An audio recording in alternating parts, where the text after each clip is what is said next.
All my Taurus friends, welcome to my YouTube channel. My name is Teri Hunter. I'm an intuitive astrologer, and I'm here today with your December 2024 monthly horoscope. These horoscopes are based on whole sign Western astrology. So when I talk about Taurus, I'm referring to Taurus rising as the first house and dictating the landscape of the chart. This is also applicable to Taurus sun, Taurus moon, and if you have 3 or more personal planets in the sign of Taurus, this video is applicable to you as well. When I refer to a day and a time, it's based on the Pacific time zone, so please adjust for your location. The end of the year is going to be just as busy and fiery as the rest of the year. We have Mars retrograding in Leo, going back into Cancer all the way to 17 degrees. This will go on from the 6th until the 23rd of February 2025. And we will see another opposition between Mars and Pluto, which for me is very significant in the background of what's going to be going on in our lives. It will be affecting us all specifically, but this transit, Pluto is now in Aquarius. When this happened last time in the fall of 2024, Pluto was in Capricorn. So the energy is going to be similar, but yet very different and very demanding of liberation. We're going to see Neptune go direct in Pisces. Neptune is wrapping up its rulership in Pisces and will move into Aries in March of 2025.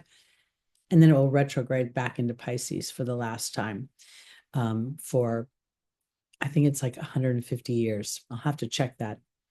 We will see Mercury go direct in Sagittarius and become conjunct with the great attractor for the 3rd time. And this is actually, in my recollection, I've been paying attention, this is the 2nd time in a row that Mercury has retrograded in Sagittarius at this time of year and offered us as humans an opportunity to really be aware of how our mind connects to our experiences. We will see Jupiter also create an opposition to Mercury for a lot of the month, which I think is significant because in the opposition, they are both in detriment, which means that they are in the opposite sign of their rulership. So they're having to look at things from a new perspective. And both planets are pointing towards Saturn. And that leads us to Saturn and Jupiter's 2nd square. And that will be exact in, I think it's Christmas Eve. But let's look at the chart and let's jump into it and see how this will affect you and what houses it will play out in your chart. Okay, so again, Taurus, the wheel is not on Taurus. There is no Taurus rising at the beginning of the month, so I couldn't make it. So so just think of Taurus as the first house. We're going to start off on the 6th. It's pretty big day. On the 6th is when Mars goes retrograde. Let me go a little later in the afternoon. I'll go to 6 p.m. Yep. So here Mars has gone retrograde in Leo. Leo is your 4th house of home, hearth, it was your family experience. Now, when we overlay the idea of Leo, we're looking at a home that is, oftentimes we can think of it as fun. There's a lot of pleasure and enjoyment attached to the Leo energy. There's a lot of creativity attached to the Leo energy.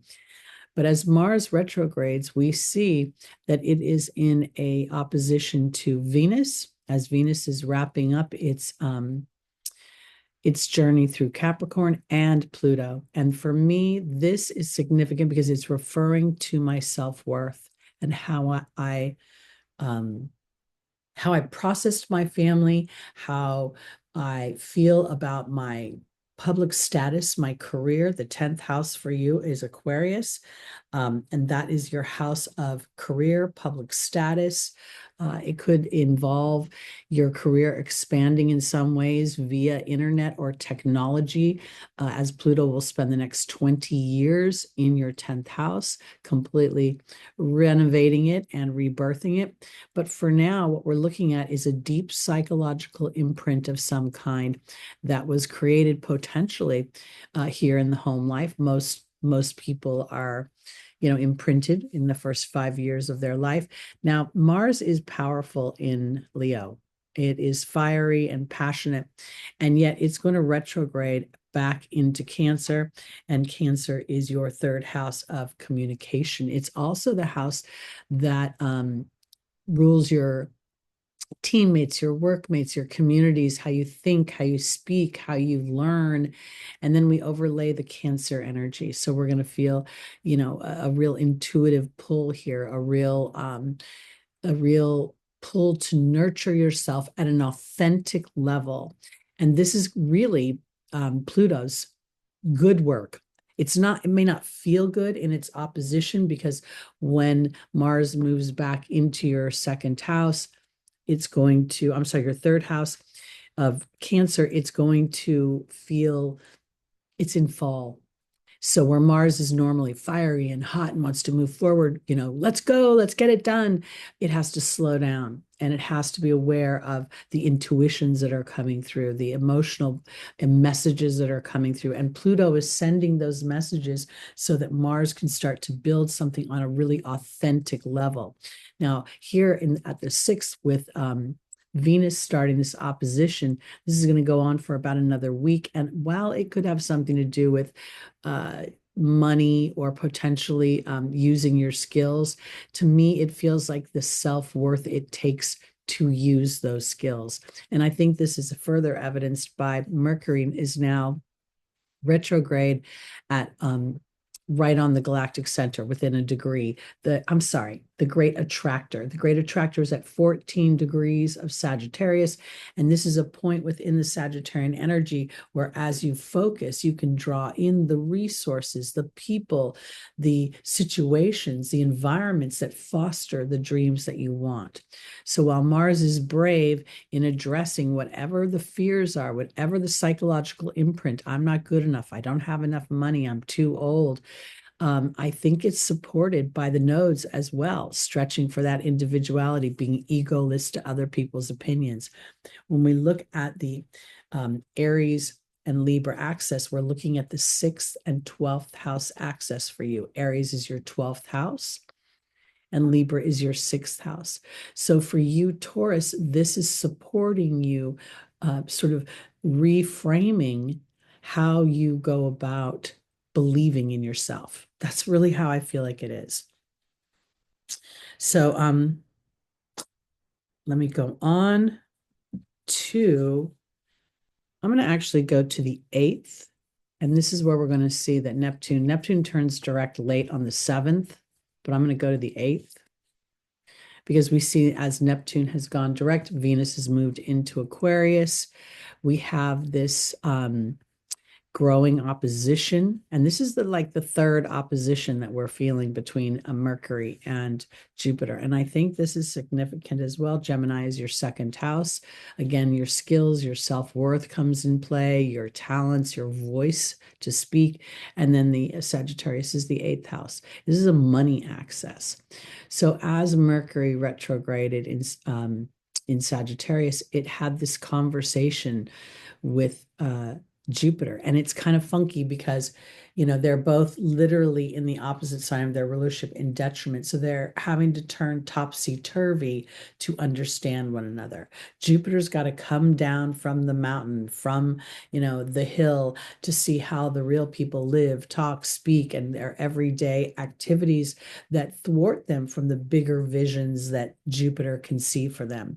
And then we have Mercury having to sort of slow the roll down, review the bigger concepts of things. Now I want to overlay for my Tauruses that this happens to be on your money access. So now I'm thinking to myself that the Sagittarian energy is really representing the dynamics of business, commerce, of writing, branding, publishing, speaking, birthing some things on platforms on the internet. This is the future. And when we look at the idea that Gemini is your second house and Sagittarius is your 8th house, you have the ability through your voice to use your skills to create resources and money. And part of that is by tuning into your prayer work, your meditations, your focus on the end game, and then allowing Spirit by prayer work. Thank you, Spirit, for drawing in all the resources that I need. And this will be evidenced in experiences that you have that will give you further belief and faith that this is actually true. Now, we see that Saturn is at 13 degrees, and we see that we're starting to feel the T-square. We felt it earlier, but I think this is really powerful because even though at this moment Mercury is 3 degrees away from, there's a 3-degree difference, and I think that's about as wide as I really want to get. But what I'm trying to point out is there's a history of some kind. Saturn is representing for you in your Piscean energy, 11th house, having that sort of looking at the bigger picture of things, looking at how you can use your creativity, use your history, use your story to birth potentially, literally, either a side hustle, a business, birth a career. And at the same time, Saturn is saying, but doing this on a spiritual platform. What does your be, do, have before you actually take action? The be being your attitude, your disposition, your belief about a situation.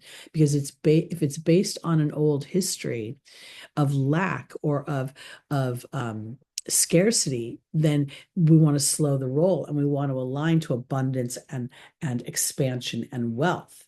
And that's why I think that this is Jupiter representing that expansion, that wealth, the potential business, Mercury representing the potential of using your voice and having your history working for you in some way to expand and birth your creativity. But in the square aspect, it is tense. It is I've got to plant the seeds in the faith, in the darkness of night, in the darkness of my heart.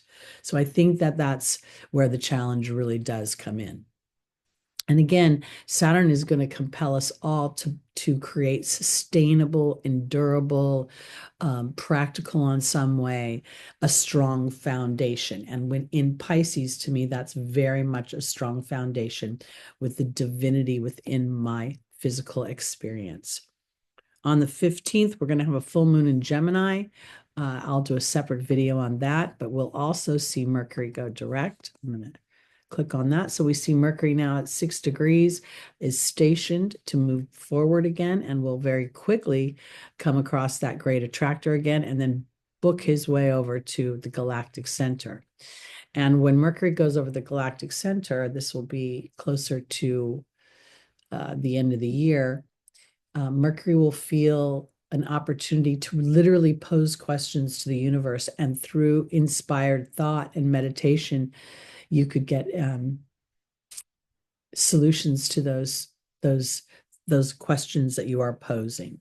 We see the square between Saturn and Jupiter is tightening up, and there's a revisit here of something. There was back in August of 2024, around the middle of the month, we saw an exact square, but at that time Jupiter was direct and Saturn was retrograde. Now we're seeing it again in the opposite. So there's something about the theme of December of the tension comes from being able to walk across the room and look at something from a new perspective and extract the psychological ties that are tethering me to an old story. Venus is going to begin a trine around the 17th. It'll be felt exact on the 19th with Jupiter, and it'll go till about the 22nd. I think this is really powerful. Even though Jupiter is retrograde, this is a money. Again, I feel money coming here from expressing myself in a very strong and powerful way. And when I talk about Taurus expressing yourself because Venus rules you, I don't know initially if I'm talking about expressing myself to Sam or Bob or Jason or Chloe. I think this is self-talk. This is me looking at me and saying, I do have the skills, I do have the voice, I do have the perspective and opinion that, is purposeful and matters. And I think this is further supported by Chiron's sextile to Venus. and sextile to Jupiter, because this is through your individuality and through your soul's bravery, because the Aries is your 12th house. So somewhere in the past, your bravery, even potentially your emotional body, may have been sort of ignored. And I say that because Taurus is known to be stoic in some ways and doesn't always speak frivolously. You speak when you have something to say. And with Aries being your 12th house, that sense of self could be hidden in some way. And I think that this trine right now gives you an opportunity to take your second house and look at your self-worth and then say, you know what, that was then and this is now. It's time to take the old story and build on it, not be anchored by it. And that's what I think Venus in very innovative and futuristic areas offers us. So that's what I think is another important day. We are going to feel the Jupiter and Saturn square exact on Christmas Eve. And here we go again. There's that 14 degrees. Now, I can't help but bring Mercury into the fold, because Mercury seems to me to be that monkey mind, the part of me that is, concerned with my everyday activities, things that matter to the human. You got to have food on the table. You got to clean your house. You got to have, do your laundry. You got to blah, blah, blah, pay your bills. This could very much be interrupting the bigger, loftier thoughts that Jupiter is wanting to foster in your second house. And at the same time, I believe that Saturn's energy here is tasking you over and over again to build that strong sense of connection with your divinity within. And I say that because you have an inner voice, you have a soul's calling, you have guides, you have angels, you have energies that support you. And Taurus, sometimes being an earth sign, you'll just go and say, I got to do it myself. I've got to plow the fields. I've got to, blah, blah, blah. And with just a slight shift in that connection to spirit before you take your actions, you could completely change your experience without realizing it. And, again, we're looking at Aquarius being your 10th house, and I'm bringing that up because Pluto is going to transit this house for the next 20 years, and then it's going to transit when Neptune moves into Aries, and Aries is your 12th house. It's going to give you a real, almost cosmic feel and connection to your soul. And so now is like a time of preparing for that awareness so that you can trust the voice within more than the doubt without. I hope that made sense, because that is what I believe Saturn square is calling forth right now. If we look at Jupiter, yes, it rules business, wealth, commerce, foreign people, travel, tourism, higher education, the Department of Justice, and other branches of government like that. It also rules my faith and my sense of connection. And we're in a house of conversation. So we need to have a conversation with our soul. And that's what Pisces energy and the history that's represented within Saturn's energy. And then we try to bring that into our everyday world. It's a little bit challenging, but it's possible with practice. And that's what Saturn's offering. All right, let's go to the 27th.